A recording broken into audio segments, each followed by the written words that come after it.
Hey there, Kat here. Welcome to this live video training on how to future-proof your business. I'm sorry about the quality. For some reason, my laptop didn't want to do a live video tonight. It didn't want to play, so I'm doing it on my iPad. I apologize if the sound and the visual isn't quite as slick. So welcome, thank you for joining me. I'm going to go through 5 ways that you can future-proof your business. So give me a yes or a thumbs up if you're a business owner at the moment, if you're a service-based business owner, an entrepreneur, a coach, any type of service professional, or you want to be one. So just drop a yes or a thumbs up or an emoji in the comments. I'd love to know who I'm speaking to on here tonight. Hello, thanks for joining me. Great to have you here. So I'm talking about this because of the season that we're in. Obviously, at the moment, we're in some interesting times and things are changing all the time.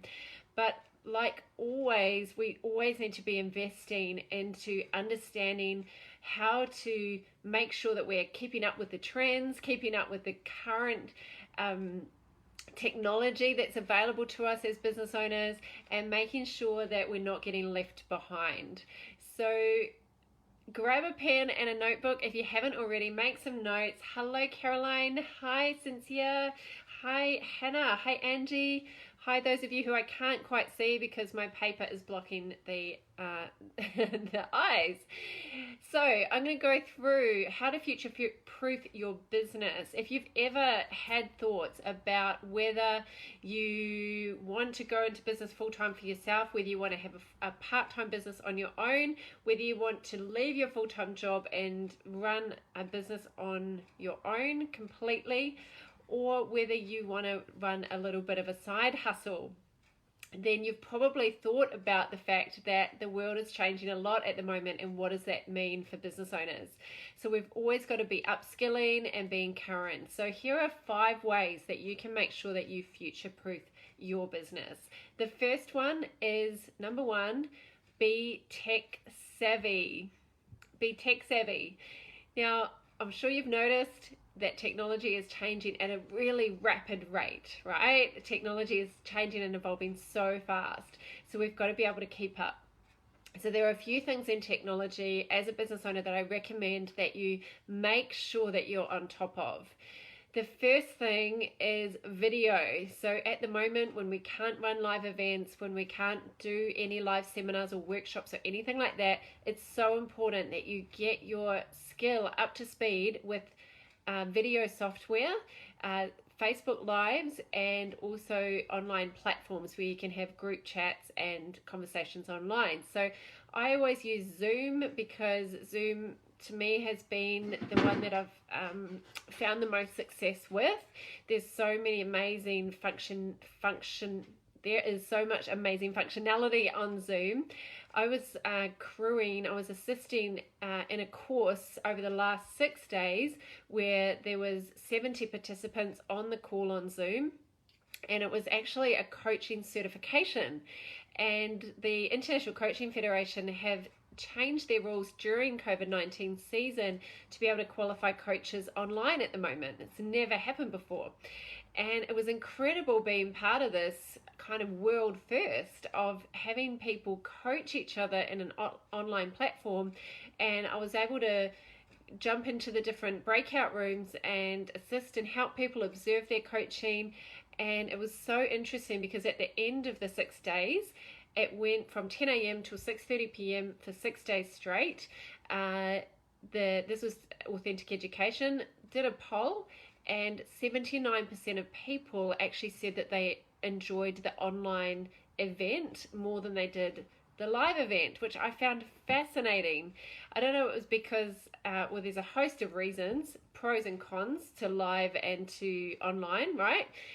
You don't have to drive to the city, you don't have to find a park. There are a lot of people from interstate on there and from New Zealand, so they didn't have to go anywhere. So it was so crucial that it worked online and that it was effective and that the experience wasn't I guess a low quality experience because people are paying good money, right, for their course. So for you, it's so important that you stay up to speed with technology, and you don't have to be a total tech whiz. There's so many programs that are really user-friendly now, and to be able to do breakout rooms, I just did one in my accelerator program, which is a private community that I have, and we were practicing conversations, we were practicing coaching skills and questioning skills. I was able to put them all in breakout rooms for them to have conversations with each other. So doing the training and then practicing, and there's just so much out there for you, but you've got to learn it. I also recommend that you make sure that you have a CRM, a customer or client relationship management system. For example, MailChimp, where you can separate out your audience, you can segment out your email list and make sure that you are targeting different people for different needs. You want to make sure that you have a really great landing page software. So I use ClickFunnels. I love ClickFunnels. I've used Lead Pages. I've used Thrive. I've used a few different other ones, and MailChimp and ClickFunnels by far is the one that I've found most user-friendly. It has most functionality for what I want to do, which is host my online course, run webinars, and have all different funnels and landing pages on there for things like one-on-one calls. So it's all automated.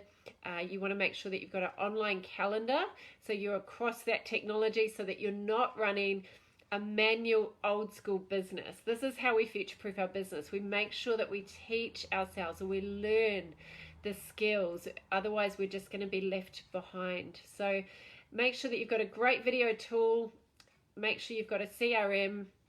Make sure you've got landing page software, and also make sure that you have some kind of functionality where you can take payments for people, so that you're not being a bank, right? You don't want to chase people for money. You want that system to be seamless. You'll be able to send invoices to people, and it's all done in an automated way. You can automate and have a really automated business that runs smoothly and is streamlined without losing that client experience. I promise you the technology is there.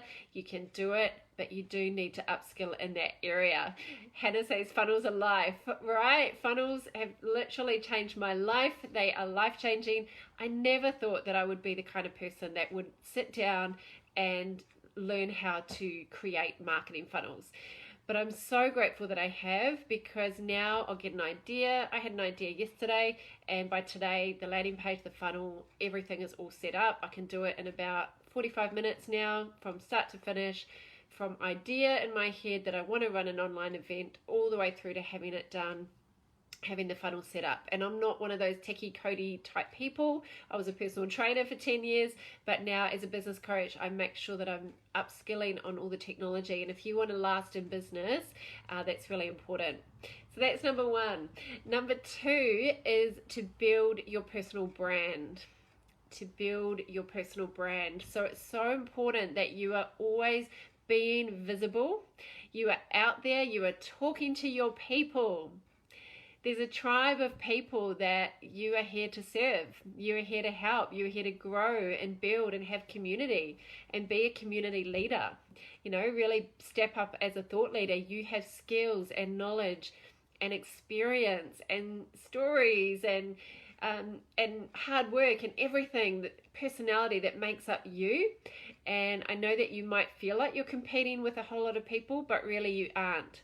Because no one can do it the way you do it.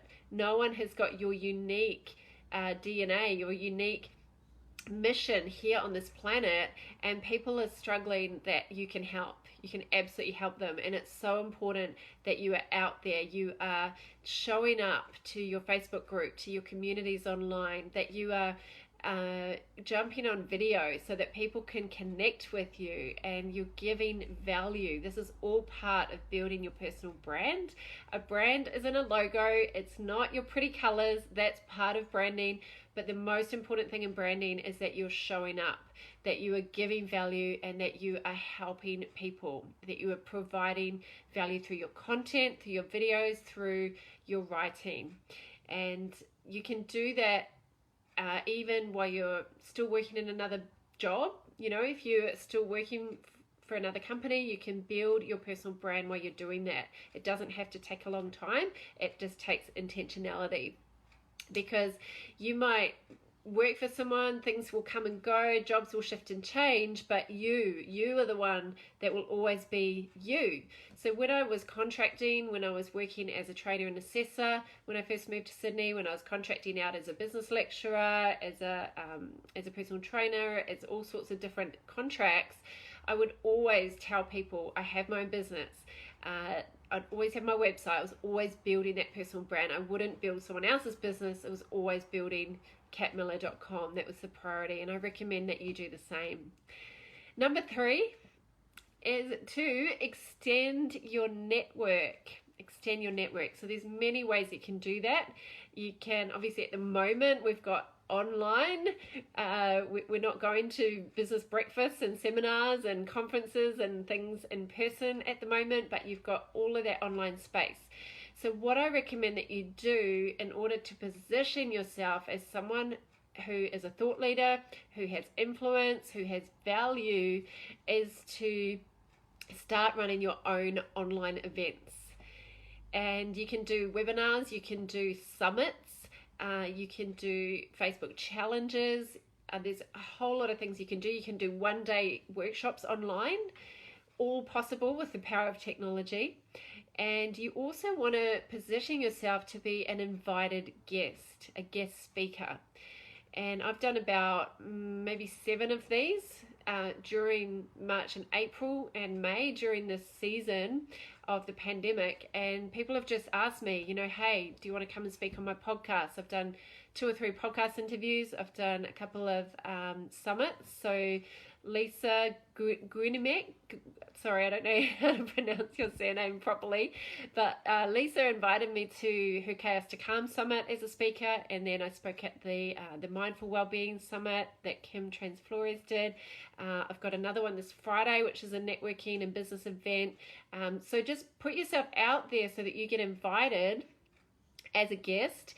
It really gives you exposure, it expands your reach, it puts you in touch with other audiences, other networks. So if you don't have a big email database, if you don't have a big list, then you want to tap into other people's communities. But the most important thing, the reason I get invited is not because I apply, but because people come to me because I've built a Facebook group, I've built a YouTube channel, I've consistently put out content, and that's when you start to really extend your networks and people start inviting you to things. So that's number 3. Number 4 is to develop your key skills. Develop your key skills, and there's 5 main skills that I recommend that you develop if you want to future-proof your business. Number 1 is marketing, your marketing skills. So whenever I go away every quarter and I rate myself, I look at where I am in my life and in my business, I rate myself on a scale of 1 to 10. So you might want to rate your skill in marketing on a scale of 1 to 10. How good are you at attracting clients? How good are you at running Facebook ads, as doing organic marketing, languaging things correctly, the right branding, the right image, being able to engage and attract the right people? 1 to 10. Give yourself a score. Number 2 skill is sales. How good are you at having sales conversations, at the ability to connect and engage and influence people? How good are you at getting money into your bank account by conversation? That's the skill of sales. Number 3 is copywriting. So the ability to write in a way that draws people in. So that's like landing pages, sales letters, emails, captions on your social media posts. How good are you on a scale of 1 to 10 at copywriting? Number 4 is your ability to present. So your ability to speak on camera, be engaging, build rapport, build connection, be able to stand up in front of a group and present is a skill that if you can do that, you'll easily be able to get clients because you will position yourself as an expert, as an authority. And number 5 I recommend is technology. So that is how to create funnels, how to put together landing pages, how to write really effective, or how to put everything together in the background, how to set up Zoom, how to get your emails syncing to each other, so that you've got the autoresponders all set up, getting your online calendar done, Zoom, all of that. So you can rate yourself for those 5 skills: marketing, sales, copywriting, presenting, and technology. And then you can look at your weakest link and make a plan to improve it. And so I recommend that if things aren't working for you, if you know that you're not making as much money as you want to, if you know that you haven't got as many clients as you really want, then have a look and break down those skills, because you'll see it. You'll see it clearly. Rather than thinking something's wrong with you, that you're doing it wrong, nothing's wrong with you. You are amazing. You have so much to offer. There's just maybe some missing skills. There's some things that need some tweaking along the way. Okay, number 5 way to future-proof your business is to build a growth mindset. And a growth mindset embraces challenge, loves challenge. That's the entrepreneurial mindset. When problems come along, you don't get all dramatic, you don't go super emotional, you don't get stuck in the problem, you don't blame, you don't make excuses. You are on, you are switched on. The challenge comes, right, I can handle it. Leave it to me, I've got this. And that is the growth mindset. The amount of people that start in business and they don't make it because they've got a 9-to-5 mentality, or they've got a fixed mindset, which means I've just got these hours, I do the job, I tick the box, done. Entrepreneurship is not